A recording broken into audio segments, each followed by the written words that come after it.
Bismillah wa salatu wa salam ala rasulillah amma ba'd, mes frères et sœurs, c'est une histoire authentique. Cet homme, ce bédouin, n'a pas juste uriné dans la mosquée du prophète sallallahu alayhi wa sallam. Il a uriné dedans, en la présence du prophète sallallahu alayhi wa sallam, ainsi que des compagnons.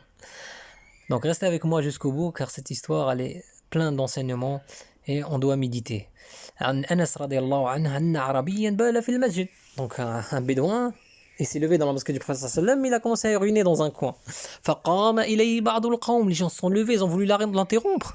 Qu'est-ce qu'il fait? فقال رسول الله صلى الله عليه وسلم avec sa douceur: دعوه ولا تزرموه. Subhanallah, on a beau méditer, on peut pas comprendre. Il a dit laissez-le et ne l'interrompez pas. فلما فرغ دعا بدلو من ماء. Regardez, la réponse à l'ignorance par une simplicité. La fin de l'histoire, il a dit quand il finit, ramenez un seau d'eau et jetez-le sur le coin où il a uriné. Et quand il a fini ce bédouin, le prophète sallallahu alayhi wa sallam, il a appelé. Il lui a dit il ne convient pas de souiller ces mosquées avec cette urine et ces saletés. Elles sont consacrées à l'évocation d'Allah. Fin de l'histoire, il lui a expliqué tout simplement, avec douceur. Et ce bédouin, regardez, subhanallah, il était tellement touché par le comportement du prophète sallallahu alayhi wa sallam. Il a dit quoi? Il a dit Allahumma rahamni wa Muhammadan wa la tarham ma'ana ahada.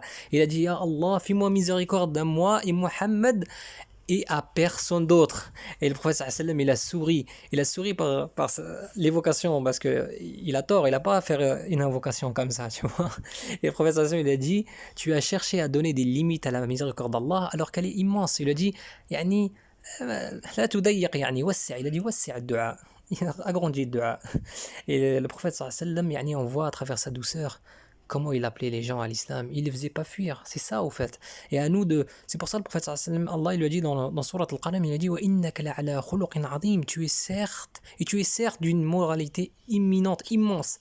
Et dans un autre verset de Surat Al-Imran, encore, il a dit walau kunta faddan ghalid al-qalb lanfaddu min hawlik. Mais si tu étais rude au cœur dur, il se serait enfui de ton entourage. Donc à nous de méditer là-dessus. Et dans un autre hadith, le prophète sallallahu alayhi wa sallam, il dit celui qui est facile à vivre, calme et doux, Allah l'interdit de l'enfer. Et, yani, ça suffit. Ça suffit. Là, c'est chaos technique avec ce hadith.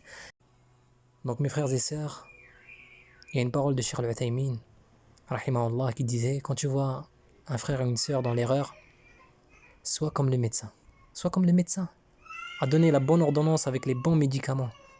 Change de médicament quand ça va pas, pour que ce frère guérisse de sa maladie. Ne sois pas comme celui qui veut le condamner de suite. Et c'est ce qu'on voit malheureusement entre nous. On se mange entre nous. Et c'est pas du tout le bon comportement. Et ça ne fera que faire fuir les gens. Donc, نسأل الله يوفقنا فيما يحب ويرضى.